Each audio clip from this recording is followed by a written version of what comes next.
மாதா தொலைக்காட்சி நண்பர்களே, உங்கள் அனைவருக்கும் வாழ்த்துக்கள். நாம் வாழும் இந்த மனித வாழ்விலே மாற்றமும் மாறாமல் இருக்கும் தன்மையும் இயல்பாகவே இணைந்து அமைந்திருக்கின்றன. இந்த இரண்டையும் நாம் சரியாக கையாளும் போது வாழ்க்கையிலே நாம் வெற்றி கொள்ள முடியும். இதோ அலெக்சிஸ் கரெல் என்ற அறிஞர் குறிப்பிடுகிறார், like the river, human beings are both change and permanence. ஓடிக்கொண்டிருக்கும் ஆற்றைப் போலவே மனிதர்களும் நிலைத்திருக்கும் தன்மை கொண்டவர்கள், அதே வேளையில் மாறிக்கொண்டே இருப்பவர்கள். நாம் எல்லாரும் பார்த்திருக்கிறோம் ஆறு. அந்த ஆற்றிலே தண்ணீர் ஓடிக்கொண்டே இருக்கிறது, ஆனால் அந்த ஆறு அங்கேதான் இருக்கிறது. அடிக்கடி அதை பார்த்தவர்களுக்கு நூற்றாண்டு காலமாக இந்த ஆறு இப்படியே இங்கு இருக்கிறது என்றுதான் சொல்வார்கள். ஆனால் அந்த தண்ணீர் போய்கொண்டே இருக்கிறது.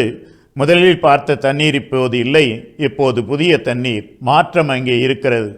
நண்பர்களே, மனித வாழ்வும் இப்படித்தான்.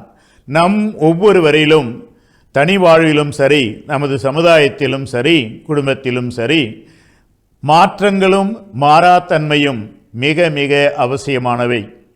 மாற்றங்கள் வேண்டும், வளர்ச்சி வேண்டும். ஆனால் அதே வேளையிலே ஒவ்வொரு மனிதனுடைய தனித்தன்மையிலே அந்த நிலைத்தன்மை வேண்டும்.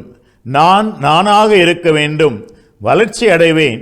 என் உருவம் வளரலாம், என் எண்ணங்கள் வளரலாம், என்னுடைய வாழ்வினுடைய வசதிகள் வளரலாம், ஆனால் நான் நானாகவே.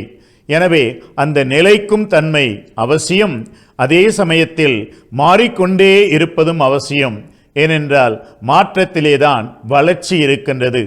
எனவே நீங்கள் ஒவ்வொருவரும் உங்களுடைய உண்மையான நிலைத்தன்மையிலே உறுதியோடு இருப்பவர்களாகவும், ஒவ்வொரு நாளும் வளர்ந்து மாறிக்கொண்டே மகிழ்ச்சியோடு இருப்பவர்களாகவும் வாழுங்கள் என்று சொல்லி உங்களை அன்போடு வாழ்த்துகின்றேன்.